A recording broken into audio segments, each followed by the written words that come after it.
In 5 days, on July 1st, the United States Agency for International Development, USAID, will be officially dismantled by the Trump administration. Its remaining functions will be absorbed by the State Department. Bloomberg News reports, according to a State Department draft assessment, that process of just shutting down USAID, will cost more than $6 billion, including hundreds of millions needed to fight legal challenges over the shutdown and dismissal of thousands of its workers. Yesterday, Donald Trump's budget director, Russell Vaughn, who enthusiastically helped lead the charge to close USAID, was a witness at a Senate Appropriations Committee hearing. Boston University has put together a tracker of the impact of this sudden shutdown of these programs around the world. Let's review the child death count in the Boston University School of Public Health tracking of the impact of your shutdowns. 77,000 children have died up to today, their estimate, from pneumonia as a result of the shutdowns. 70,000 children have died from malnutrition. 59,000 have died from diarrhea. 33,000 have died from malaria. 7,000 infants have died from HIV, plus 118,000 adults. We are talking 250,000 children because of your irresponsible shutdown of programs that Congress had fully authorized and you unconstitutionally shut down in partnership with Elon Musk and the Secretary of State. How do you feel about being responsible for hundreds of thousands of children dying because of your sudden interruption in these key programs?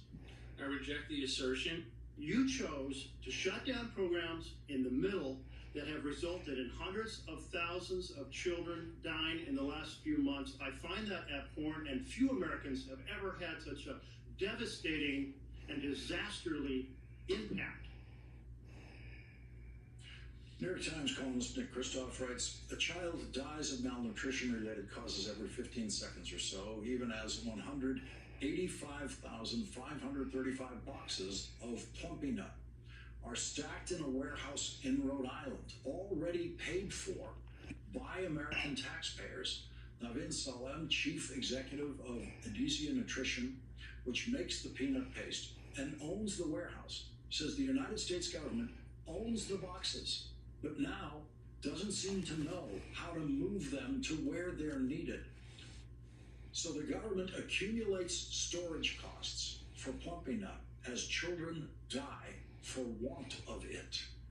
Is there any kind of dysfunction more callous and capricious? Joining us now is Nicholas Kristof, Pulitzer Prize-winning journalist and New York Times columnist. Nick, thank you very much for joining us tonight. What was your reaction to the budget director's testimony simply rejecting this description of what he's done? I just wanted to drag him on a trip with me and take him with me so you can see the results of it. And I think that, his eyes and generally eyes glaze over at 350,000 people total, which is the latest figure for that Boston University tracker for adults and children alike who've died because of the USAID dismantling. But when you come across one child in front of you who is dying because they're not getting that Plumpy Nut, there was one village I visited in Liberia. I visited the family of a woman named Yama Freeman, and I would really like to take him to see that family because she was pregnant. She's a mother of two. There's Yama, and she then hemorrhaged, and the U.S. had provided an ambulance for that county, so it should have been able to rescue her, but instead the U.S. had cut off fuel supplies for that ambulance, so it couldn't move. And so when her family called the ambulance, they said, well, provide some fuel and we can rescue her. And so a bunch of the young men in the village put her in a hammock and put her on their shoulders, and they raced down the path toward the hospital, and she bled to death on the way.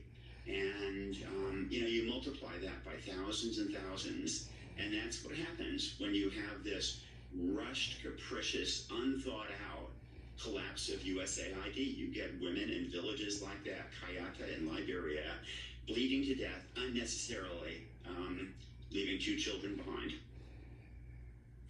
You know, Senator Merkley did ask the question that I have been wondering about, and I'm still wondering about it because there was no answer. And it's, how do you feel? That's the question for Elon Musk. How do you feel about, as Bill Gates put it, being the richest man in the world, killing the poorest people in the world? How do you feel? And it is just inconceivable that these people can be doing this, but we still don't have an answer on that how do you feel question from any one of them. I mean, there's sort of a competition of cold-heartedness around the administration, whether it's taking away Medicaid money or, you know, there's certainly domestically and abroad, there is a competition to see who can be most cold-hearted. But I think it would be hard to beat the way we so abruptly destroyed an agency, U.S. Agency for International Development, that not only projected American soft power, that not only protected us from diseases around the world like Ebola and tuberculosis, but was also saving the lives of 6 people every minute. And then we just blew it up. Nick Kristof, please stay with us. We're going to fit in a quick commercial break here, and we'll be right back with Nick Kristof.